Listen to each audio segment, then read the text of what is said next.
So I've been living on and off in Rwanda for the last 2 years, managing my franchise business entirely from here. I'll walk through a little bit more about day in the life of a franchisor, of what it's like running a national franchise in the US from the heart of Africa. So I came here in 2022. I actually came here for a motorcycle trip, and my wife and I fell in love with the country. After that, she happened to get a job working as a medical professional in Rwanda. So she splits her time doing some nonprofit work here versus work in the US, and she's a doctor. So because of that, we come here back and forth, and I just freaking love it. So I'm happy every time we come back.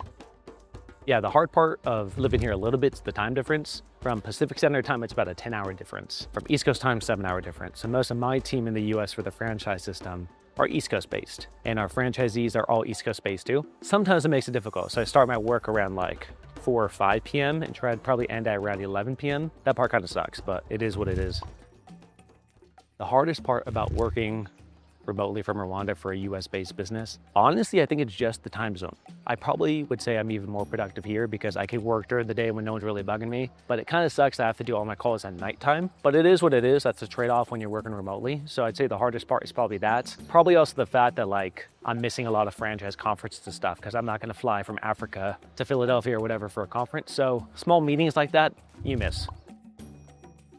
Does being this far away make me ever feel disconnected from the franchisees? Honestly, no. Like, the beauty is we are a fully remote franchise. I started my business in Los Angeles 12 years ago because I wanted a fully remote business. And most franchisees are the same thing. They want to work from home, they want to work from an RV. A lot of franchisees are doing that. So because of that, the franchise model is set up in the same way. It's fully remote. All the franchisees are on Slack. We have virtual meetings, we have Zoom. There's no office location. So honestly, no, it doesn't make me feel disconnected at all. A computer screen is a computer screen wherever in the world you are.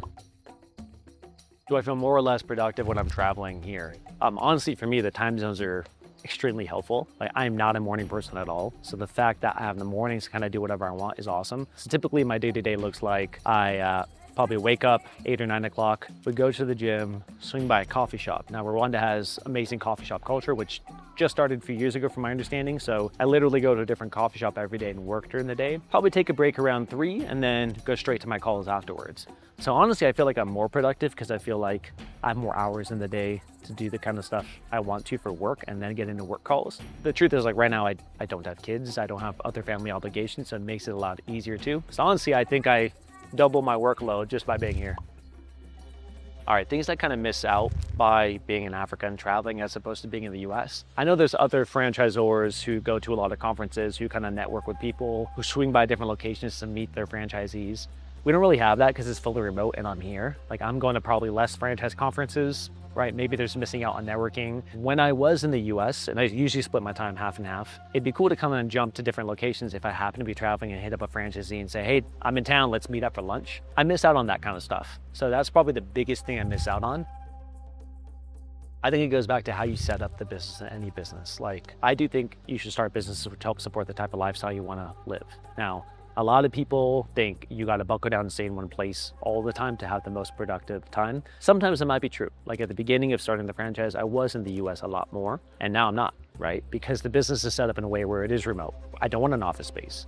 I don't want a bunch of staff who have to report somewhere. I don't want to have to go to 5 conferences every single year and be there. I just don't want that. Can we grow faster if I do that kind of stuff?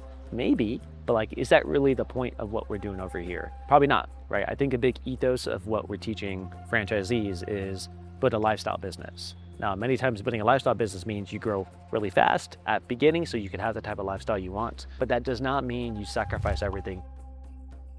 I think with any new business, there has to be some form of traction, right? So you would build the scaffolding in the right way, meaning from the beginning, day one, it was always going to be remote. But I think doubling down and understanding the industry is something you have to do in the US, right? Connecting with the people, getting the right time zone, all that kind of stuff. So understanding franchising, going to conferences, meeting consultants, whatever, has to happen at the beginning.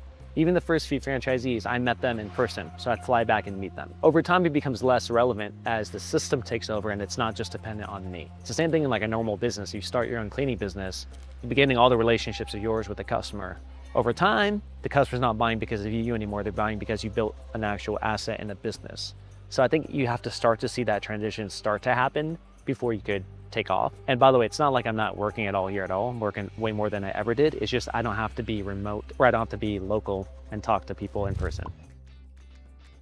To be honest, my only answer would be if it supports the lifestyle you want. Like, I do believe you can have a fully remote franchisor business and build a very large business. You don't have to be local. I know a lot of franchisors who are super old school. They have an office space, they have people go into it, and they love that. If that's the case, don't have a remote lifestyle if your business is not conducive to that. For us, the business is very conducive to a remote lifestyle. That doesn't mean everyone has to do it, but that's kind of what I've set up because that's what I want. The truth is I'm probably more productive here. I don't have as much burnout. I still work way more than I did in the US, and it's all possible because like technology and the way things are done over here. So what do I like most about here and what's the hard part about here? I guess I'll start with the hard part. So anywhere you go, especially if you come from like a different culture, like a Western culture, and you come somewhere else, there's so many different things to learn.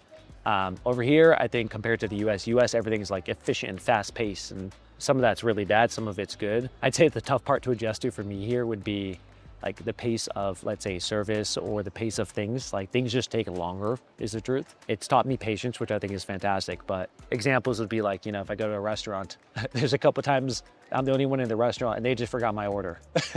And there's small things like that we just kind of got to get used to. That's probably an adjustment. I think access to goods, you know, in the US you order on Amazon, it arrives in like an hour. That's just not really the case in over here right now. I think it's changing over time. But those small convenience adjustments is probably the biggest adjustments I would have to talk about. There's also something with, I think this has taught me really well with different cultures and how they communicate. The US is what's called low context, where everything you say is extremely literal. Over here, what I found out after a lot of trial and error and frustration is it's not like that. There's a lot of context involved where what people say might not be exactly what they mean. It depends on body language, tone, whatever. And there's a lot of nuances, and I think that's something to learn. So those would be the biggest struggles in terms of culture shock. The pros drastically outweigh the cons in my opinion. I think every time I come here, I feel a lot more calm and peace because the pace is slower.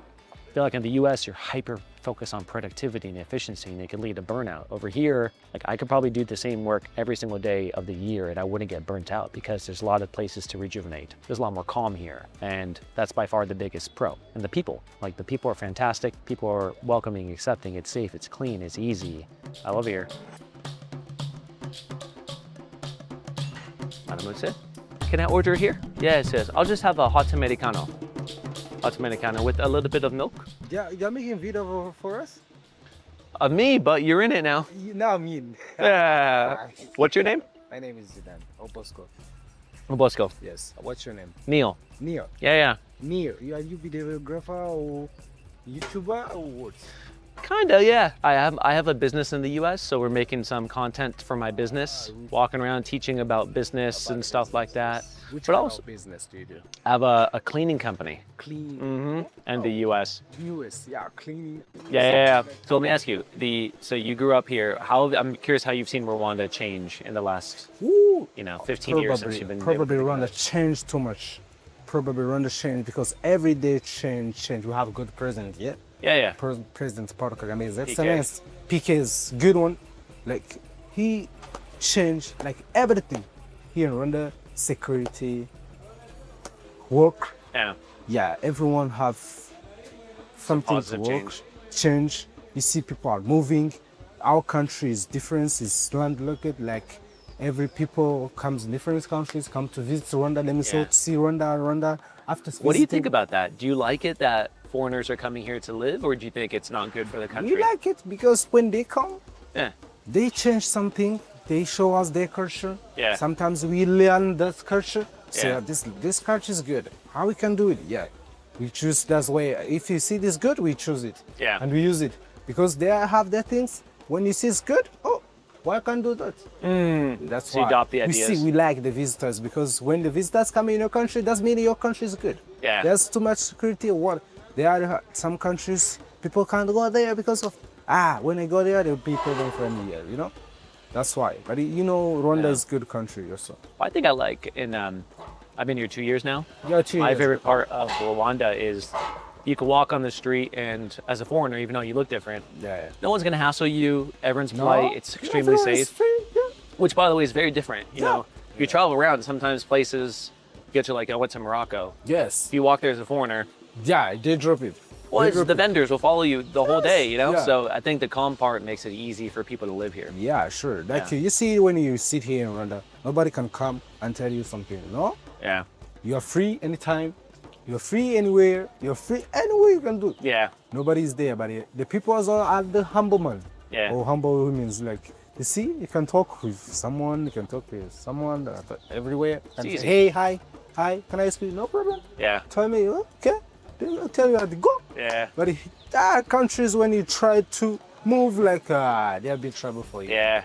Yeah. Well, Bosco, you've got a beautiful country. Thank Yeah, you for welcoming Thank you. Maybe see you again Yeah. next time. And come here, it's like drink coffee. Yes. There we go. There you go. Cool. Good. Thanks, Bosco. Yeah, thank you. Dude, Yeah, this you're guy's a welcome. natural. This guy should be on YouTube. Yeah.